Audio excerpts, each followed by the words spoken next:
condena por parte de la Corte Suprema de Justicia.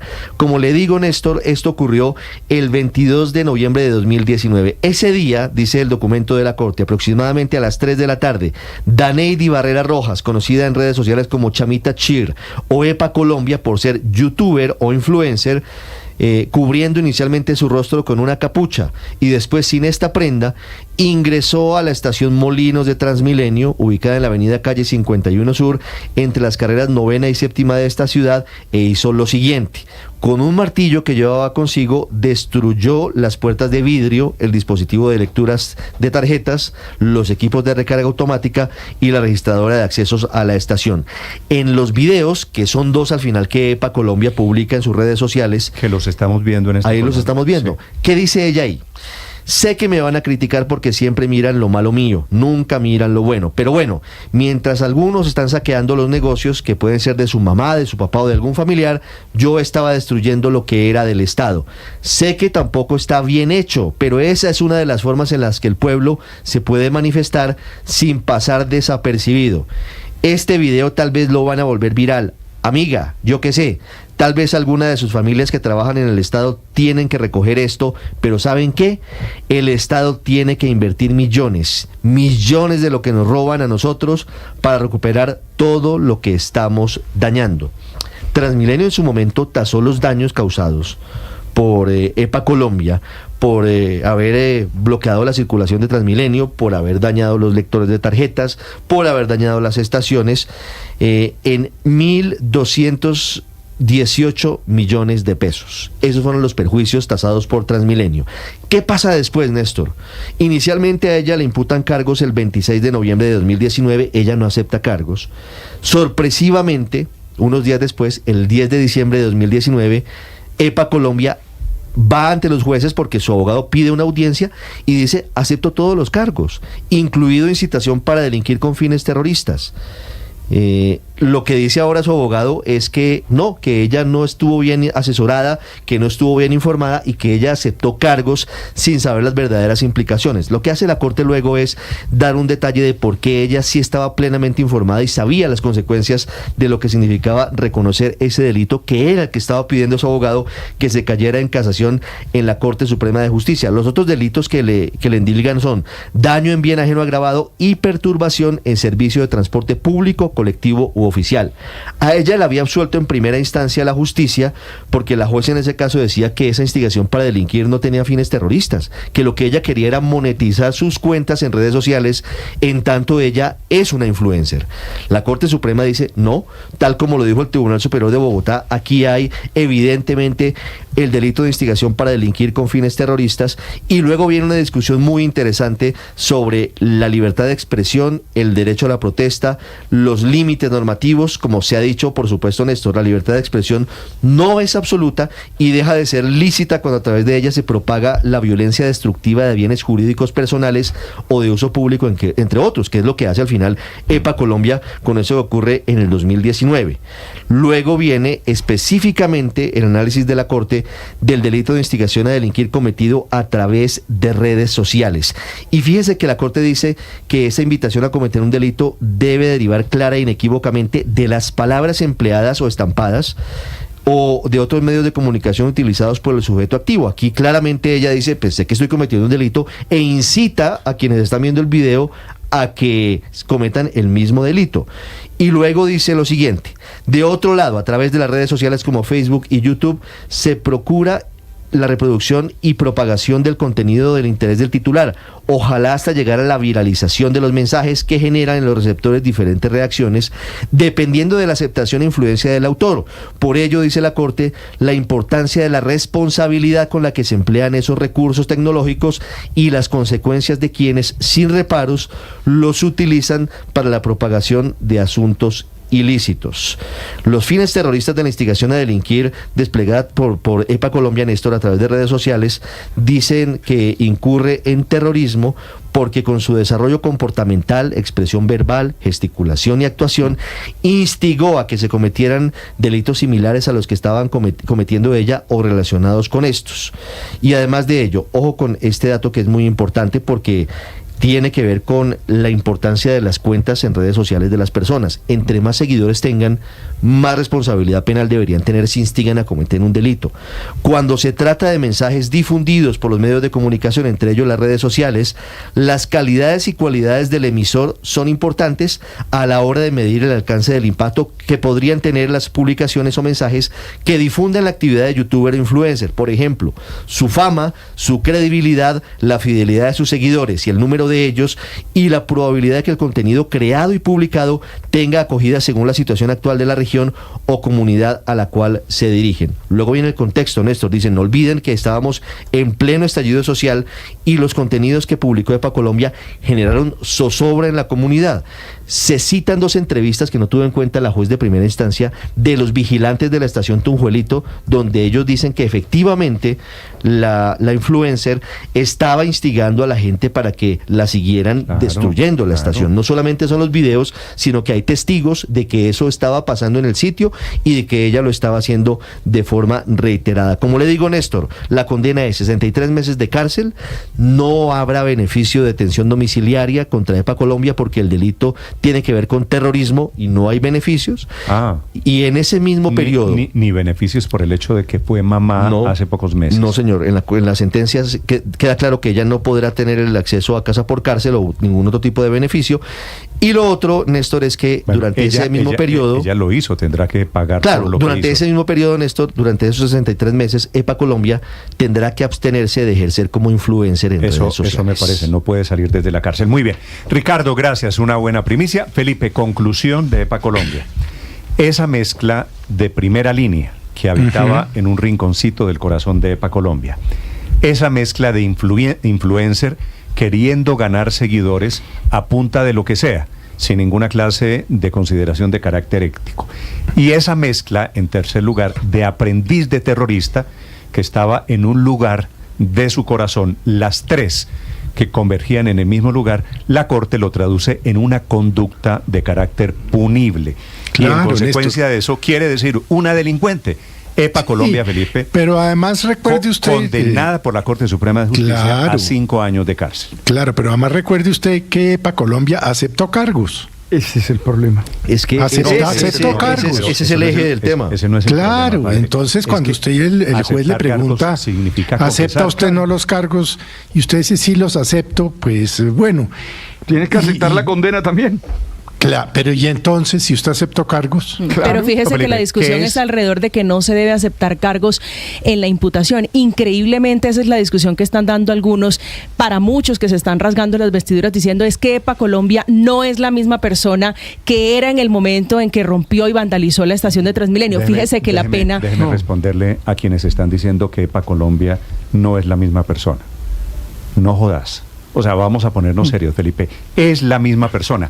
Que se arrepienta. ¿A qué? ¿Porque ella cambió? No, pero fíjense que eso tiene una respuesta, padre. Eso tiene una respuesta en lo que ha dicho, o lo que dice la jurisprudencia. El fin de la pena es preventivo, retributivo y, por supuesto, ejemplarizante, como lo decía Néstor. Y en el hecho retributivo es que si comete una conducta, simplemente la respuesta es que tiene que haber una consecuencia. Que la condena de EPA Colombia, María Consuelo, es dura, no tengo ninguna duda.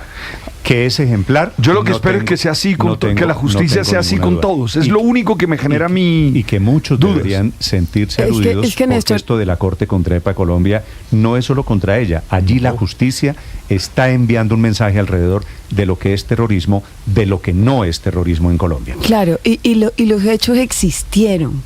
Ella lo hizo además con alevosía. Ella estaba embriagada con el poder que siente que le dan las redes sociales y aceptó que no solamente se grabó, o sea, la filmaron y ella subió eso en sus propias redes, sino que invitaba en el colmo de la idiotez, ¿no? Exacto. Entonces ella confiesa, los hechos sí existieron, hay plena prueba. En el delito reconoce, en el video reconoce el delito, además. Claro, les causó daño a mucha gente, porque es que esa es la otra cosa. El daño que hizo a la estación implicó que la estación tuviera que ser cerrada para poder restaurar los vidrios, restaurar los equipos de validación, etcétera, y durante meses, las personas que usaban esa estación se tuvieron que desplazar a pie a la siguiente estación para poder usar el transporte público, que es un servicio público esencial. Cuando se daña un bien público, eso quiere decir, por un lado, Héctor, lo pagamos todos. Los daños de EPA Colombia, lamento informarle a quienes Claro, los pagamos todos, los que pagamos impuestos, pero por último... Y en segundo lugar, María Consuelo, déjeme decir esto. Los daños de EPA Colombia no fueron a Transmilenio, o es decir, claro que fueron a las personas que usan Transmilenio. Es que eso es lo que yo quiero enfatizar, a quienes usan el servicio público y el transporte masivo en Bogotá. Por último, creo que la Corte resalta en esa sentencia, como lo explicaba Ricardo, que el tema de que ella sea una influencer, o sea, su responsabilidad sobre los mensajes que ella emite en sus redes sociales, aquí se destaca y por eso también se le agrava la pena.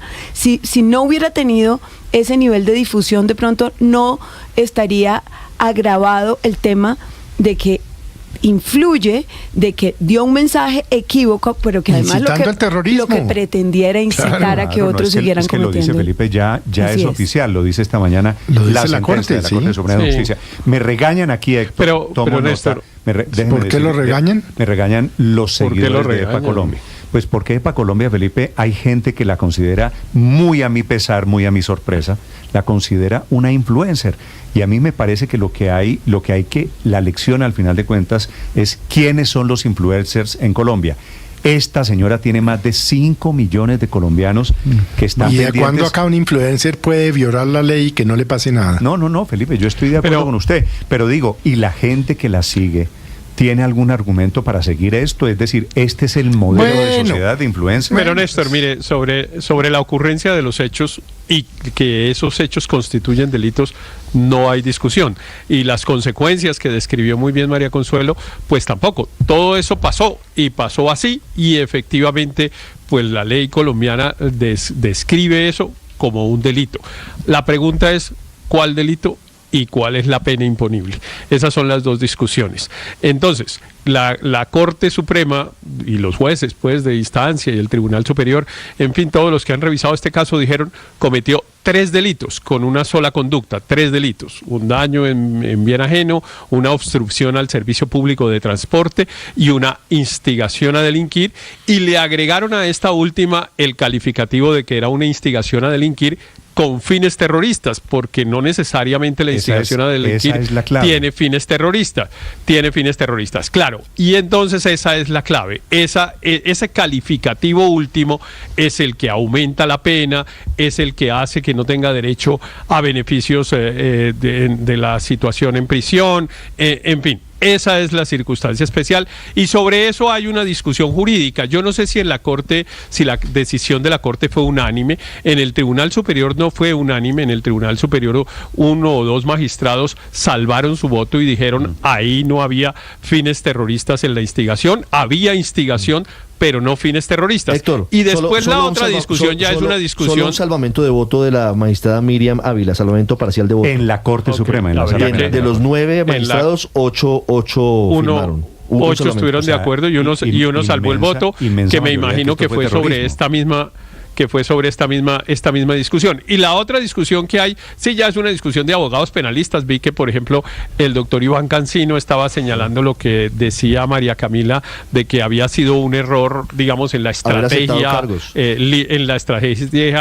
litigiosa, haber aceptado cargos en el momento en que se aceptó, y además haber aceptado lo que los penalistas llaman una sobrecalificación, porque, como digo, los hechos ocurrieron y tal. ¿Cómo se califican? Esa es la pregunta. Entonces la Fiscalía normalmente no, pero muchas veces sobrecalifica, es decir, dice, bueno, con esa misma conducta se cometieron 5 delitos, Néstor, mire, con una sola conducta, y ahí viene una discusión de cuál es la calificación. Héctor, le sugiero que esa discusión de la sobrecalificación y de qué momento usó la defensa para aceptar cargos, dejémosle esa discusión a los abogados para penalistas. La clase de Derecho Procesal Penal. Néstor, pero mire, me parece que son para poder entender...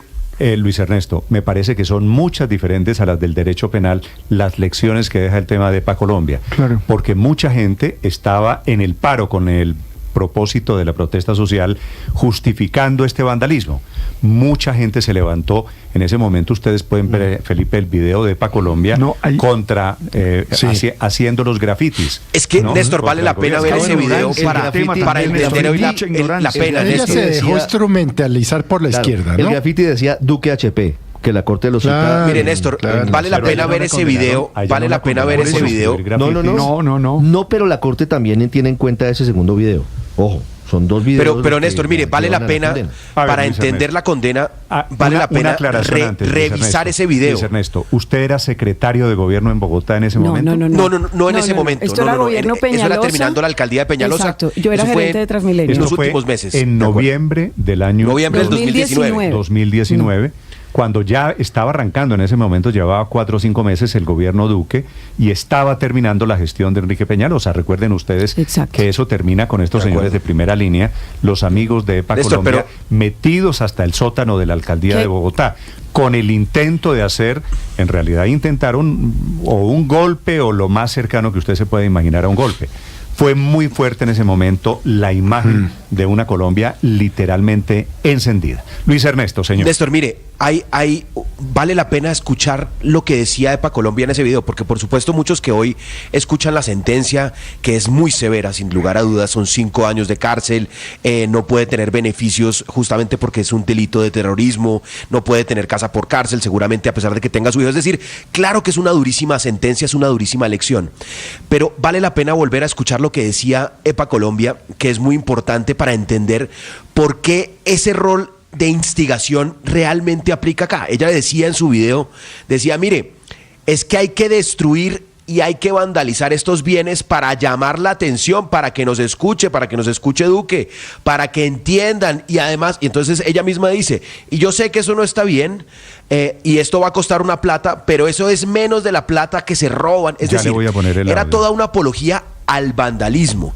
Y en Colombia, si algo tenemos que desaprender, que es una democracia, es que la protesta, para hacerse sentir, tiene que romper cosas, tiene que quemar buses. Eso fue lo que estalló valga la redundancia, en el estallido social, fue esas malas prácticas. Lo siento, no es cierto. Y por eso la Corte tiene que dar un ejemplo al terrorismo para categórico. Que uno lo escuche. No es cierto, Luis Ernesto.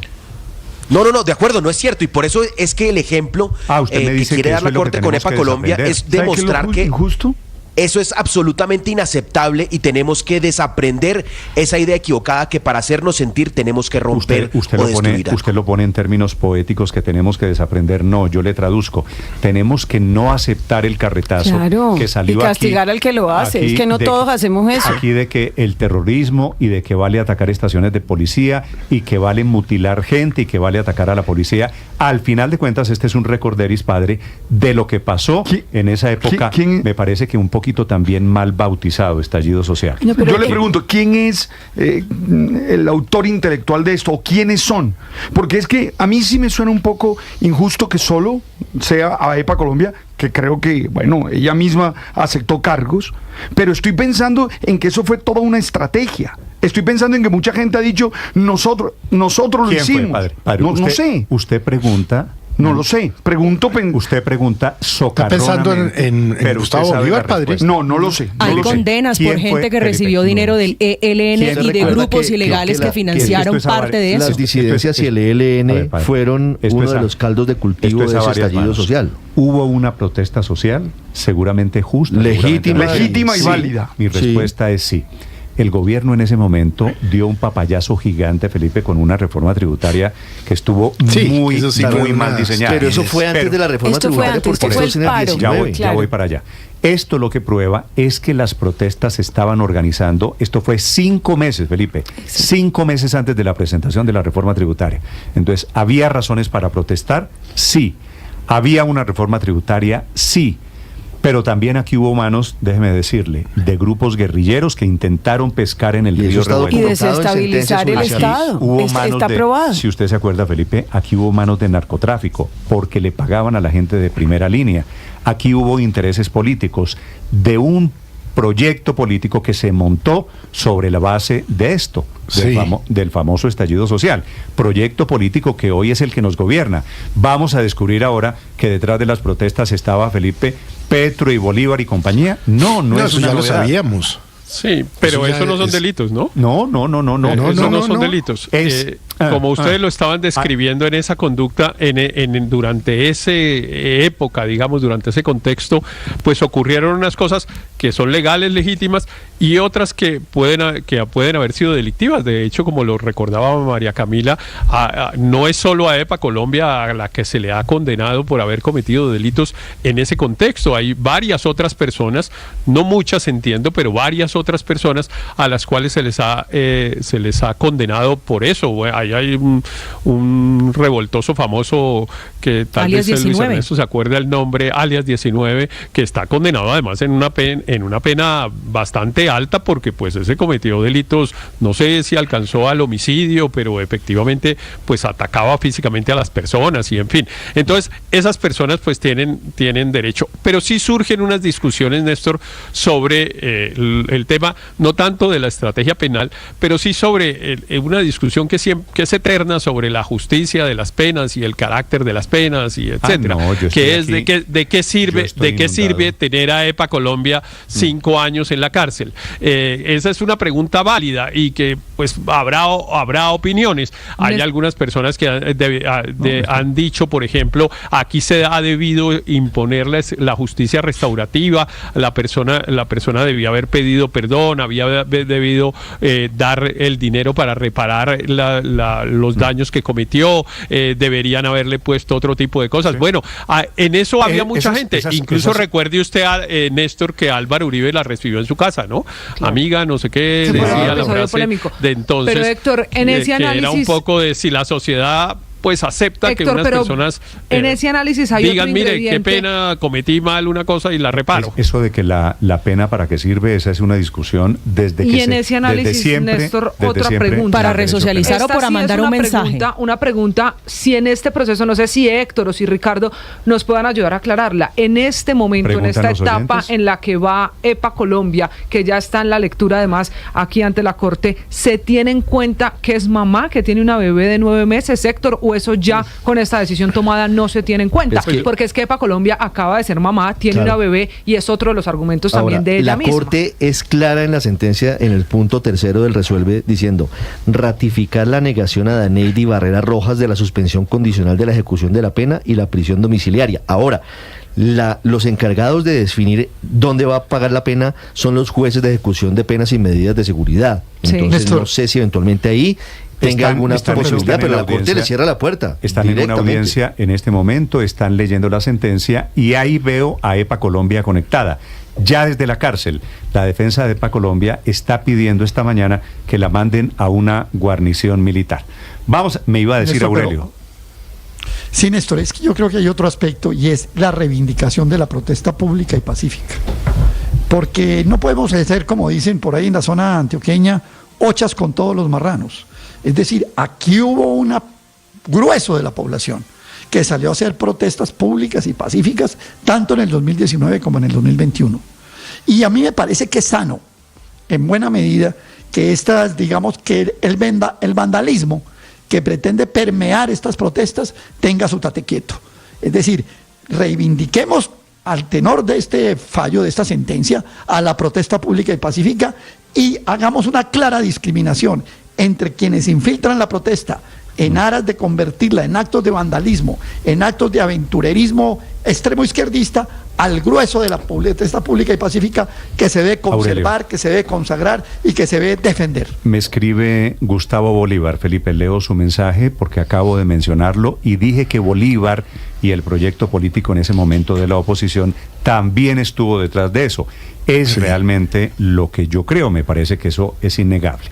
Me dice Gustavo Bolívar. Un saludo, Gustavo. No la conozco, me manda una foto de EPA Colombia con Uribe. Me dice, no la conozco, nunca he hablado con ella. Y en una declaración famosa, ella, EPA Colombia, dijo que votaría por el Centro Democrático. Esto no hace que Uribe apoye el vandalismo. Sí, seguramente sí, pero en el 2019, cuando esto pasó, ella estaba en el mismo tema de protestas contra el gobierno Duque. El video con Uribe fue ya después de que se había metido, mucho después de que se había metido en este rollo. Se metió en política y seguramente el video con Uribe, el famoso donde terminan diciendo amiga y amigo y tal, y besos. ¿te acuerdas? Sí. Seguramente tiene que ver con el error que había cometido EPA Colombia en el 2019. Vamos a la Corte Suprema de Justicia, porque les digo, están leyendo la sentencia que anticipó Ricardo Ospina aquí. Néstor, ¿me deja decirle un dato sobre la libertad de expresión y lo que dice Aurelio? La Corte dice lo siguiente: para la Sala, el derecho a la libertad de expresión conlleva varias posibilidades de ejercicio, entre ellos la protesta o manifestación pública, la cual en esencia es disruptiva de la cotidianidad. Procura llamar la atención de la ciudadanía y los entes estatales para que respondan al inconformismo de los manifestantes. Esos mecanismos usualmente se efectúan en el espacio público y pueden producir molestias a las entidades y a las personas no participantes. Sin embargo, no se acepta el uso de armas y acudir a la violencia como medios de coerción, dado que cuando se traspasan esos límites, los reclamantes pueden incurrir en comportamientos que habilitan la intervención del aparato punitivo del Estado, en tanto le corresponde la finalidad de asegurar la convivencia pacífica. Eso lo dice la Corte Suprema esta mañana. Esa es la sentencia. ¿Usted se acuerda la frase, Felipe, del hombre araña? No. Es exactamente, me da pena citarlo, pues, pero digo, es una frase famosa. ¿Cuál? No me acuerdo. Un gran poder conlleva una gran responsabilidad, claro, dice el filósofo el hombre araña. 8 de la mañana, 26 minutos. Peter Parker. Desde la Corte Suprema de Justicia. Quiero decir, esto no es nuevo, lo que está diciendo la Corte Suprema de Justicia está claro desde hace rato. Mayor poder, mayor responsabilidad. Informa en la Corte Sergio Barbosa. Hola Néstor, sí señor, pues mire, los saludos del Palacio de Justicia, en donde el magistrado de la Sala de Casación Penal de la Corte Suprema de Justicia, Fernando Bolaños, está a punto de leer la sentencia que confirma la condena de 63 meses y 15 días de cárcel, es decir, 5 años de prisión en contra de Daneidi Barrera Rojas, mejor conocida como EPA Colombia, por el delito de instigación a delinquir con fines terroristas y daño en bien ajeno. Hasta ahora, pues el magistrado está haciendo el relato de los hechos por los cuales ella será condenada. Recordemos que fue en el año 2019 cuando con un martillo rompió las puertas de vidrio de la estación de Molinos. Escuchemos. Carreras 9 y séptima de esta capital e hizo lo siguiente. Primero, con un martillo que llevaba consigo, destruyó las puertas de vidrio, el dispositivo de lectura de tarjetas, los equipos de recarga automática y la registradora de acceso a la estación. Segundo, el mismo día ella publicó en sus redes sociales un video que mostraba su actuar destructivo antes descrito, y en dicho documento fúlmico de viva voz expresó, entre otras cosas, lo siguiente: sé que tampoco está bien hecho, pero esa es una de las formas en las que el pueblo se puede manifestar sin pasar desapercibido. Este video lo van a volver viral, amiga. Yo sé que tal vez algunos de sus familiares que trabajan en el Estado tienen que recoger esto, pero ¿saben qué? El Estado tiene que invertir millones de los que nos roban a nosotros para recuperar todo lo que estamos dañando. Ya ustedes escuchaban el relato del magistrado, pues lo que ha dicho también el fallo es que estos daños pues generaron costos superiores a los 1.200 millones de pesos, mientras llamaba a una acción violenta como forma de protesta contra el Estado. Por aquel entonces la sentencia también incluye una multa de 492 salarios mínimos y pues resalta la responsabilidad de las figuras públicas en el uso de las plataformas digitales. Nosotros por supuesto estaremos muy atentos aquí desde la Corte Suprema de Justicia a la lectura del fallo que condenará a 5 años de prisión a EPA Colombia, Néstor.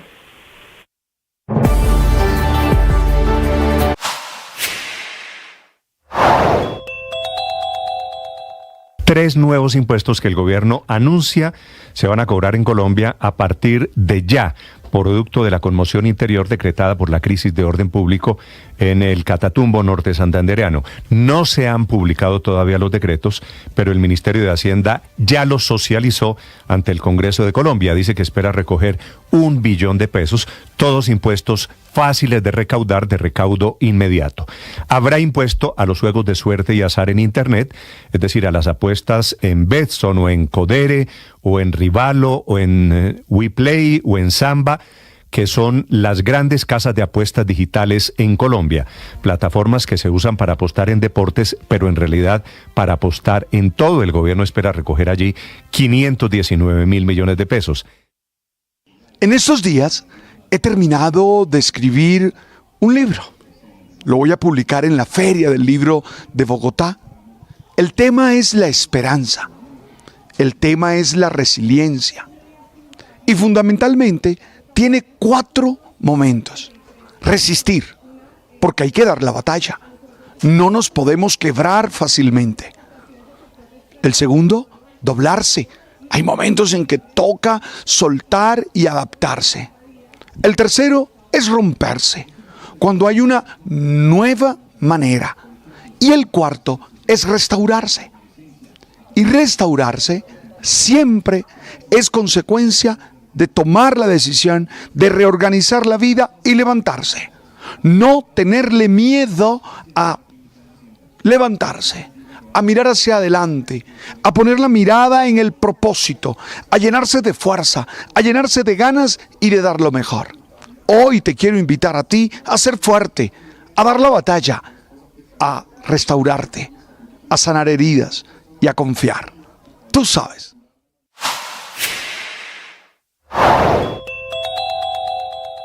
Segundo impuesto que es nuevo, impuesto a la exportación de carbón y de petróleo, que afecta a empresas que venden los minerales de Colombia ante el mundo. Tendrán que pagar un 1% adicional. El gobierno espera recoger allí 214.000 millones de pesos. Y el otro, el nuevo, es el impuesto notarial a trámites de notaría, impuesto de timbre, que va a ser de 1%. Se va a cobrar, por ejemplo, cuando usted vaya a hacer una sucesión, autenticar un documento. Estás escuchando Blue Radio y bluradio.com. 8:31, atención, acaban de capturar en Nueva York a Anderson Zambrano, uno de los jefes del Tren de Aragua, que descaradamente se había ido a delinquir a Estados Unidos. El venezolano, cogido esta mañana en una redada dirigida por la propia asesora de Seguridad Nacional. Éxito, por supuesto, del gobierno Trump, lo cogieron en Nueva York. Juan Camilo Merlano. Néstor, y están presentando a este individuo, Anderson Zambrano Pacheco, venezolano de 25 años, miembro del Tren de Aragua, con bombos y platillos. Fue en una redada en las últimas horas en la que participó, de hecho es la primera redada en la que participó la nueva secretaria de Seguridad Nacional, Kristi Noem. Digo con bombos y platillos porque fue un operativo bastante grande con funcionarios del gobierno federal. Incluso la secretaria de Seguridad Nacional tenía puesto chaleco antibalas. Ingresaron a un complejo de apartamentos en el Bronx, en Nueva York, y luego posteriormente mostraron a este sujeto, Anderson Zambrano Pacheco, capturado. La Secretaría de Seguridad Nacional incluso compartió a través de sus redes sociales el mensaje sobre esta operación, diciendo: nuestro trabajo empezó a las 3 de la mañana en la ciudad de Nueva York para arrestar a criminales, a extranjeros ilegales, inmigrantes ilegales criminales. Entre esos arrestos está uno de los líderes de la pandilla viciosa venezolana, el Tren de Aragua. Estamos sacando a estos criminales de nuestras calles. Recordemos que este individuo, Anderson Zambrano Pacheco, particularmente había cobrado mucha relevancia aquí en Estados Unidos porque él fue el que hace algunos meses apareció en uno de esos videos que se hizo virales en un complejo de apartamentos en Aurora, en el estado de Colorado, y que el presidente Donald Trump utilizó durante toda su campaña para decir que las pandillas venezolanas y que los inmigrantes ilegales venezolanos y el Tren de Aragua se estaban tomando complejos de apartamento. Por eso lograron seguirle la pista a este individuo, lo capturaron, lo acusan de secuestro y también de haber participado en un tiroteo junto a otro grupo criminal allí en Aurora, Colorado. Entonces están anotando una victoria en contra del Tren de Aragua, que ya ha adquirido bastante importancia aquí en los Estados Unidos. Pero esta noticia se produce también al tiempo en el que el New York Times, el diario New York Times, está anunciando que la administración Trump tomó la determinación de revocar el llamado estatus de protección temporal para los migrantes venezolanos. Recordemos que este estatus de protección temporal lo que permite es que aquellos migrantes que no puedan regresar a su país por condiciones de desastres naturales, conflictos o persecución política, puedan estar legalmente en los Estados Unidos sin miedo a la deportación y permiso de trabajo. Antes de irse, Joe Biden aprobó una extensión de STPS, estatus de protección temporal, para unos 600,000 venezolanos por un periodo de 18 meses. Esa decisión fue revocada precisamente por Kristi Noem y por el Departamento de Seguridad Nacional. Eso podría poner en riesgo a estos venezolanos. Hay dos grupos, unos a los que le dieron el TPS en el 2021, los cuales tienen esa protección hasta el mes de septiembre, y otro grupo que lo obtuvo en el 2023, que tienen esa protección hasta el mes de abril. Este sábado debería haber una determinación de la secretaria Kristi Noem sobre ese grupo particular, el que tiene la protección, el que tiene el beneficio hasta abril. Si no decide nada, se mantendrán protegidos por unos 6 meses adicionales, pero luego de ese periodo, si no hay ninguna decisión adicional por parte de la administración Trump, hay miedos porque esos venezolanos entonces ya no estarían protegidos de deportación y podrían ser retirados del país, Néstor. Anderson Zambrana, capturado hoy en Nueva York, Juan Camilo, ¿va para Venezuela? ¿Lo deportan o lo meten en una cárcel gringa?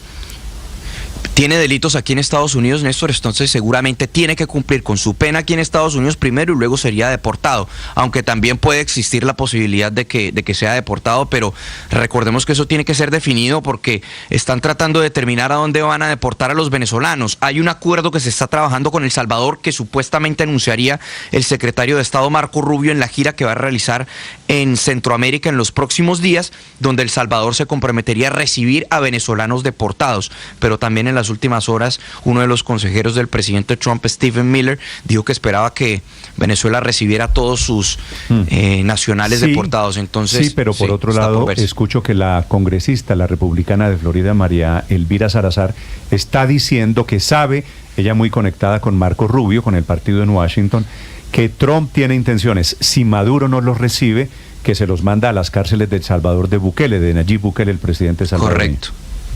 Correcto, en los centros esos de control del terrorismo, Néstor, SECOT. Sí, pues sospechosamente está diciendo casi al tiempo Nicolás Maduro en Venezuela que él recibe a todos los venezolanos que Trump le quiera mandar. En Caracas, Santiago Martínez.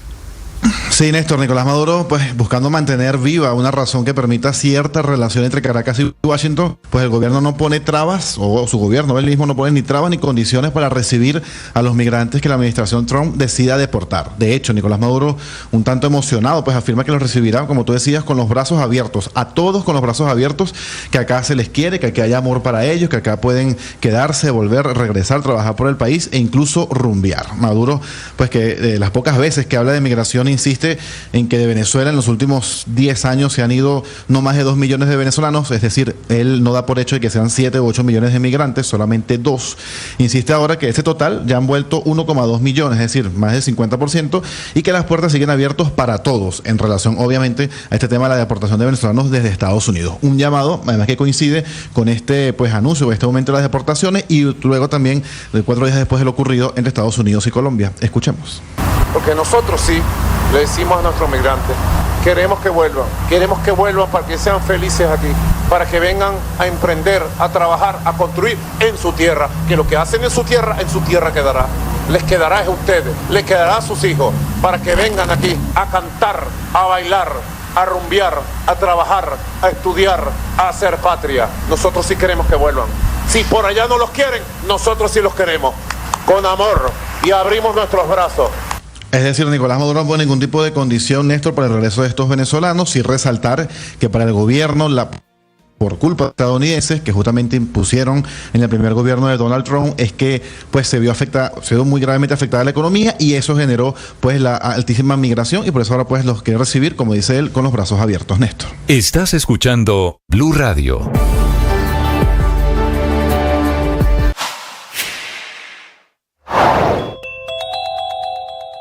Cumpliendo las disposiciones del artículo 39 de la Ley 137 de 1994 y el artículo 212 de la Constitución, las plenarias de Senado y Cámara de Representantes sesionaron por derecho propio con el propósito de recibir de propia mano el informe del Gobierno Nacional sobre los motivos que conllevaron a la declaratoria de conmoción interior en 16 municipios del Catatumbo, el área metropolitana de Cúcuta y 2 municipios del Cesar.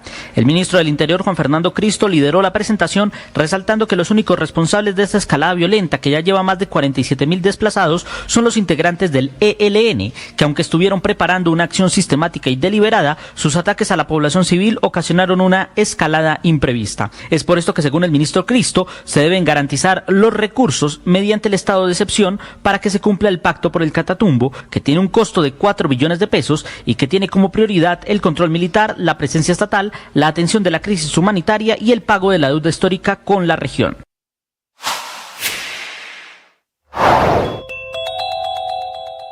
todavía se sienten las consecuencias de la grave crisis diplomática, no impasse como intenta venderlo el gobierno del presidente Gustavo Petro, que se dio entre Colombia y Estados Unidos por un trino a las 3:40 de la mañana por parte del jefe de Estado, desautorizando un vuelo con deportados que ya había sido previamente avalado por parte de las autoridades colombianas. Consecuencias en dos sentidos. Uno, la más importante para millones de personas, tiene que ver con las consecuencias diplomáticas y de viaje. Por un lado, hoy se espera que llegue al país otro vuelo, un vuelo de la Fuerza Aérea, el mismo avión que trajo al primer grupo de deportados, con 160 personas de Estados Unidos que estaban como migrantes irregulares en ese país, y que en teoría sería el visto bueno para que la Embajada de Estados Unidos en Colombia reactivara su sección de visas, a pesar de que el comunicado del domingo pasado en la noche aseguraba que una vez llegara el primer vuelo con colombianos deportados, se reactivaría ese servicio por parte de la embajada en Bogotá. La verdad es que eso no ha ocurrido y se han visto afectadas miles de personas que llevaban incluso hasta 2 años esperando una cita para la renovación de su documento o para la expedición por primera vez. Hola, los invitamos a escuchar el podcast ELN Entre Fusiles y Diálogos, 60 años de la guerrilla más vieja de América Latina, un podcast que pueden escuchar ya en todas las plataformas de audio. Si quieren entender la historia del ELN, cuándo comienza y cómo ha llegado al punto donde ha llegado, que tiene hoy en jaque no solamente el proceso de paz, sino toda una cantidad de personas y de comunidades confinadas. En el Congreso, el Partido Liberal tiene 33 representantes a la Cámara y 13 senadores. Es este Partido Liberal, con esta fuerza parlamentaria, el que acaba de cambiar de posición, se va de la coalición del gobierno, era un partido de gobierno y ahora se declara partido independiente. Varias veces lo habían dicho, Néstor, lo que pasa es que ya hay una comunicación oficial que envía el expresidente César Gaviria, firmada por el expresidente al Consejo Nacional Electoral, que es al final el que certifica en qué momento un partido deja de ser de gobierno y pasa a ser u opositor o independiente. Bueno, pasa a la independencia, el liberalismo. Senador Chacón, buenos días. Un saludo especial, Néstor, un abrazo especial, Ricardo. Gracias. También para usted, feliz año, que no había hablado con usted. Senador, usted es uno de los influyentes, de los más cercanos al expresidente Gaviria. ¿Qué motiva este cambio en el Partido Liberal si ya llevan en el gobierno más de 2 años y medio? Bueno, Néstor, yo creo que resaltar algo que dijo ahorita Ricardo. El presidente Gaviria desde noviembre del 2023 manifestó a los medios de comunicación que el partido estaba en la independencia y que pasaba de gobierno a la independencia. Y se ha hecho varias manifestaciones en ese mismo sentido. Yo creería que había faltado la oficialidad como tal del presidente o de la dirección en ese sentido. Y esta decisión también hay que resaltar que de todas maneras no fue tomada por la bancada, fue tomada por la dirección. El presidente Gaviria pues es el director y el jefe único del partido, así lo determinó la convención, y pues esperamos pues las determinaciones como tal que se hagan al respecto, pero realmente el partido siempre, yo creo, ha actuado con independencia en el gobierno, independientemente de la carta que hoy piensa enviar o que ha enviado el presidente Gaviria. Claro, en cualquier caso, senador Chacón, en la Cámara de Representantes hay un número importante de congresistas liberales que han apoyado los proyectos del gobierno del presidente Gustavo Petro. Dice usted incluso señalando que pueden estar actuando desde la independencia. Pero en este caso, senador, ya con una carta radicada ante el Consejo Nacional Electoral, ¿los congresistas liberales tendrían que obedecer decisiones de bancada frente a proyectos del gobierno o podrían seguir actuando de manera individual? ¿Cómo cambiaría las cosas políticamente esta carta, esta determinación que dio a conocer el expresidente Gaviria? Realmente las normas que a veces son inoficiosas manifiestan que unos partidos deben manifestar inicialmente los gobiernos si son de gobierno, independiente o de oposición, pero realmente lo único que obliga a los congresistas son las decisiones de bancada. las decisiones de bancada se hacen o bien esté el partido en independencia con la declaratoria que acaba de radicar el presidente Gaviria o no, requieren las decisiones de la bancada. Las bancadas son las que obligan en trámites legislativos a la votación como dispone la bancada, so pena indudablemente de las sanciones. Entonces no depende de ello, depende de que empecemos como partido a reunirnos, que hace mucho tiempo no lo hacemos, a tomar decisiones y las discusiones se den y puedan las bancadas tomar de fondo los estudios pertinentes para la votación en el Congreso, que nos hace falta como partido para mayor coherencia, mayor causa, bueno, lo que debe hacer normalmente los partidos que hace mucho tiempo no lo hacemos nosotros los liberales. Sí, senador, quiero leerle el trino del presidente Gustavo Petro después de conocer la decisión del expresidente Gaviria. Dice él, si los estatutos del Partido Liberal no permite que el director del partido tome la decisión de estatus del partido en relación al gobierno, yo me circunscribiré a lo que decidan las bancadas, anunciando que el diálogo va a ser uno a uno con los congresistas, con los senadores, con los representantes del Partido Liberal. ¿Ustedes contemplaron esa posibilidad de que la interlocución sea directamente con los congresistas? No, yo creo que lo más importante en el país es la coherencia en la política. Lo que requiere es que los partidos, el nuestro y cualquiera, hagan reuniones, por supuesto, y discutan los temas trascendentales que se están debatiendo en el Congreso de la República. Pues todos los proyectos no se debaten en bancada, pero la gran mayoría de proyectos de trascendencia deben debatirse en bancada. La verdad es que el partido lleva mucho tiempo sin reunirse como tal para decisiones de bancada, que eso tiene unos trámites legales.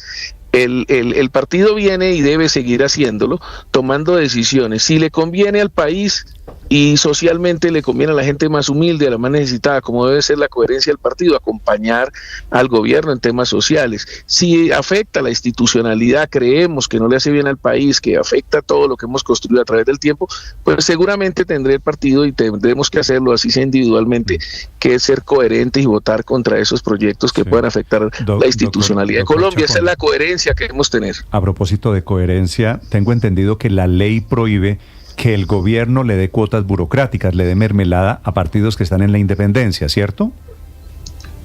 Pues Néstor, yo le manifiesto lo siguiente. Nosotros nos decían que éramos de gobierno, nos declaramos de gobierno, que fue oficial esa manifestación, pero nunca fuimos de gobierno. Nosotros realmente nunca tuvimos representación en el gobierno, ¿cómo que no tienen, en ministerios? Doctor Chacón, ¿cómo que no tienen representación? El doctor Grisales, ¿usted lo conoce, que es director de la UGPP? Fue un compañero nuestro del partido, sí, Néstor, así es. ¿Y el director de Positiva Seguros? Fue representante a la Cámara del Partido Liberal en la anterior elección. Así ¿Y es, el director de Findeter? No lo conozco, Néstor. También lo conoce, es un amigo del Partido Liberal, quiero decir, no cota suya, pero bueno, el liberalismo... pero no sé quién es Néstor como para decir lo que es el partido. O sea, lo que te digo, los otros fueron mis compañeros. Lo que quiero decirle es, y el Partido Liberal era partido de gobierno, por supuesto que tenía cuotas burocráticas. Y claro, bueno, esas personas que le menciono, Néstor, y que le reconozco que hicieron parte de nosotros, fueron personas que acompañaron al presidente Petro en su elección.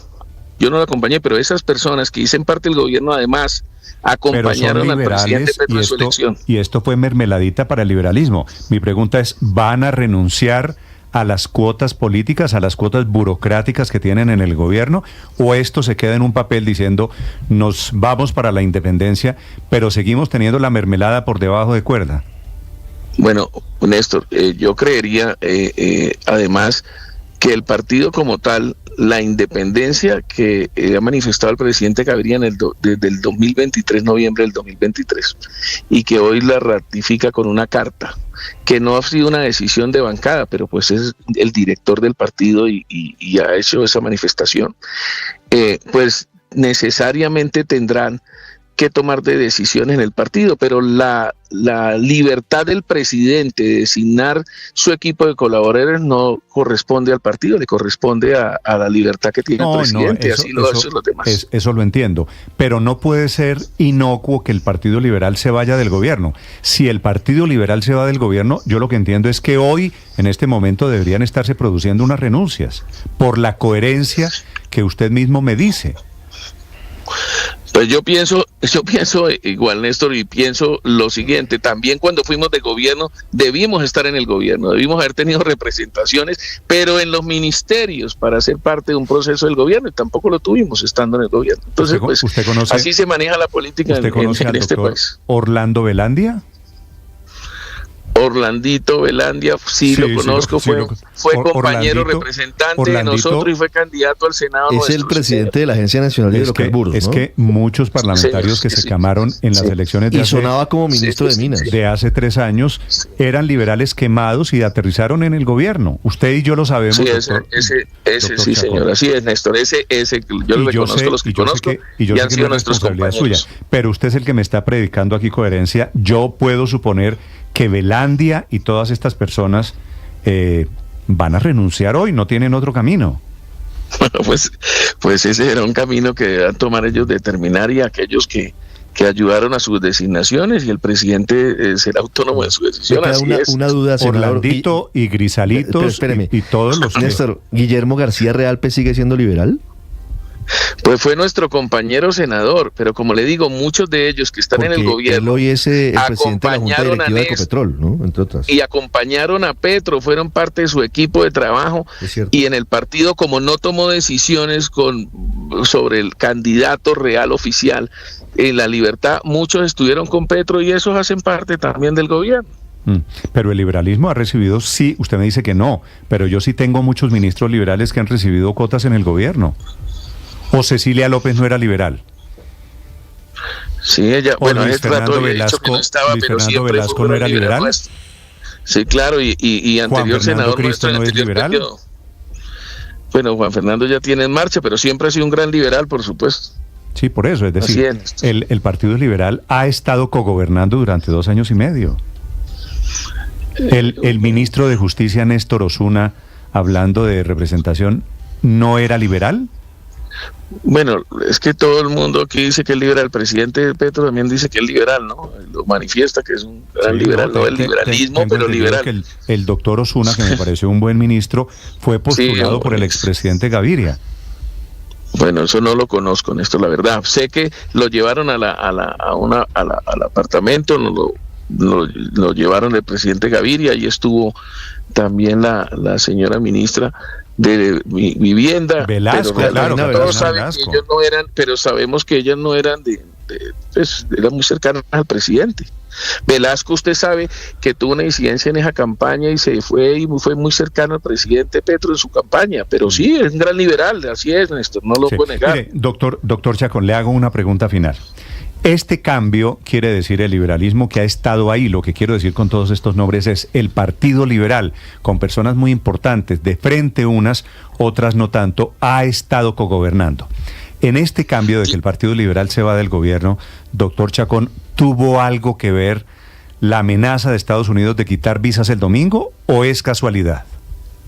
No, yo creo que bueno, ahí decían de que habían llamado a unos senadores supuestamente a decirle que con quién estaban. Eso no lo conozco yo. Pero yo creo que no. Yo creo que ni el gobierno de Estados Unidos amenaza a unos congresistas para quitar unas visas, ni un congresista pudiera aceptar una amenaza de esas. Yo creo que no. Es un tema de posición política que ha venido haciéndole el presidente Gaviria con anterioridad, mucho tiempo atrás, que no consultó la bancada, pero es el director del partido y es una posición que acaba de erradicar como director. Eso internamente, me imagino, tendremos que discutir sobre lo mismo y lo haremos oportunamente con el presidente Gaviria, creería yo. Tengo la siguiente duda, porque hay algunos parlamentarios que están diciendo, Octavio Cardona, por ejemplo, que sí hubo llamadas el domingo de la Embajada de Estados Unidos a decirle a unos congresistas, no sé a quiénes, que ojo, que van a quitar visas. Porque es que además el contexto, senador Chacón, es que la decisión de la Casa Blanca dice por escrito que le iban a quitar las visas a los simpatizantes políticos o integrantes del partido de gobierno de Colombia. Ahora, así es. La duda que yo tengo, doctor Chacón, es la siguiente. Y a funcionarios, claro, o sea, que claro, yo creo que le van a quitar a medio país. Doctor Chacón, la duda que yo tengo es, ¿eso pasó? ¿Hubo llamadas a congresistas diciendo, ojo, que les podemos quitar la visa? ¿O utilizaron eso para decir, nos vamos del gobierno porque no queremos arriesgarnos a que nos quiten la visa? No, yo creo, Néstor, que yo no creería que eso pasó, y creo que un partido no puede asumir una posición, o el presidente Gaviria no asume una posición en ese sentido. Me imagino que él siente que hay unas grandes diferencias entre el gobierno y él, porque él fue el que tomó la decisión.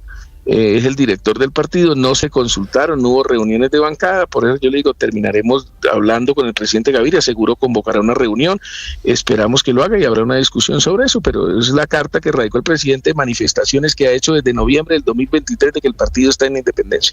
Vale. Doctor Chacón, gracias. Muchas gracias, Néstor, por la llamada de Ricardo. Un abrazo, que esté muy bien. Es el senador Alejandro Carlos Chacón. Felipe, esto por otro lado lo que quiere decir es, todo el mundo está pensando en las elecciones del año entrante. Aquí todo el mundo tomando distancia. Yo no goberné con Petro, me declaré en independencia con Petro. El Partido Liberal, el primero, Felipe, en saltar del barco esta mañana.